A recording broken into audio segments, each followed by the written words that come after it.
Okay, Mr. Melillo, I had that. Okay, go ahead. Thank you very much, Go ahead. Mr. Chair, and thank you, Gary, for offering that up to me. And I'd like to direct my questions to Ms. Bull.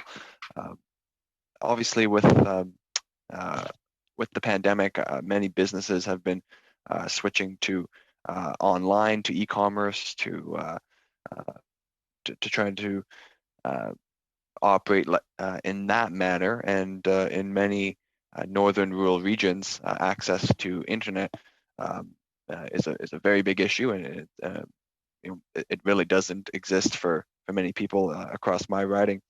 So I'm wondering if you can speak about how internet access in many rural areas are impacting how Indigenous businesses are able to adapt to this pandemic uh, and provide some of their goods um, online.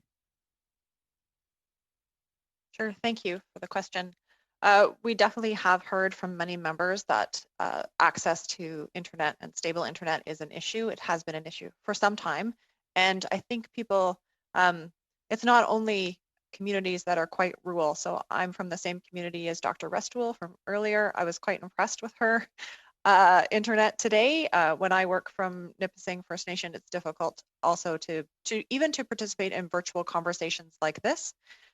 We are pleased to see the more recent announcements around broadband infrastructure made by Minister Baines recently, and by provinces as well. Ontario has stepped up to do some additional funding.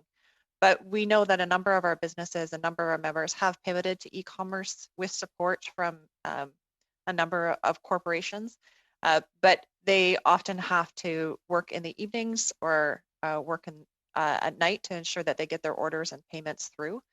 So it definitely is putting them at a disadvantage, and we encourage the government to do what they can to move the innovation for broadband in rural and remote communities forward.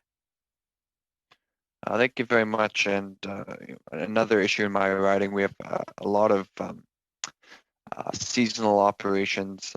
Really, tourism is the catalyst for all of our business, most of our business in northwestern Ontario, and many Indigenous businesses, whether they're marinas, lodges, you name it.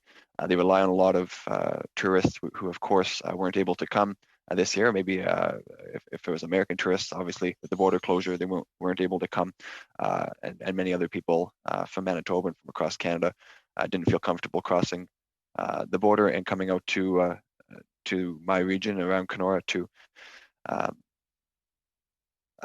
to spend their summer. So what I've been hearing from a lot of tourism operators and a lot of Indigenous owned operations was that they knew that this year was going to be tough.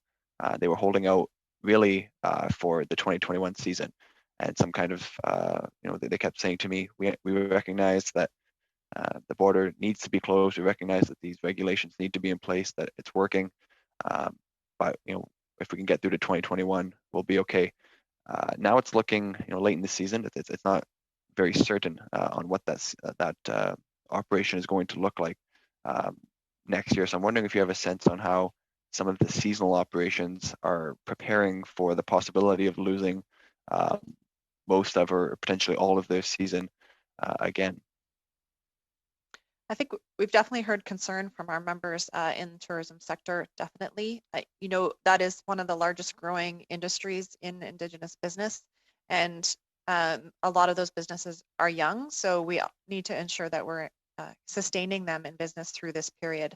I participated in a finance standing committee recently where we talked quite a bit about tourism, the new changes to CEWS as well, to help those businesses be able to sustain and continue in operations so that they're there next year when people are able to travel. We've seen some good investment from provinces again, as example in Indigenous Tourism Ontario, and some really interesting innovative ways of doing virtual tourism through some Indigenous business members, Origin as an example out of Thunder Bay, not far from your riding. So I think we need to look at investment into how we can ensure that those tourism operators are able to continue to operate and continue to be sustained so they're there when people are ready to travel and able to travel again. Yeah, that last comment sort of was going into what I was going to ask next, and how can the government really help a lot of those seasonal businesses prepare for next season, and perhaps provide a bit more clarity on what that season might look like? I think it's very important across all provinces. We're seeing this everywhere, provinces, municipalities, federal government, on consistent messaging on restrictions, consistent messaging on business shutdown and closures and the requirements for them.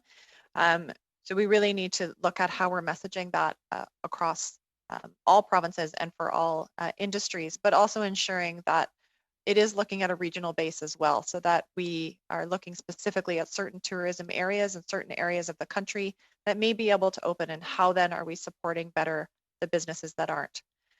Also, Okay. from a perspective, of innovation and marketing campaigns. Thanks so much. Thank you. That brings us to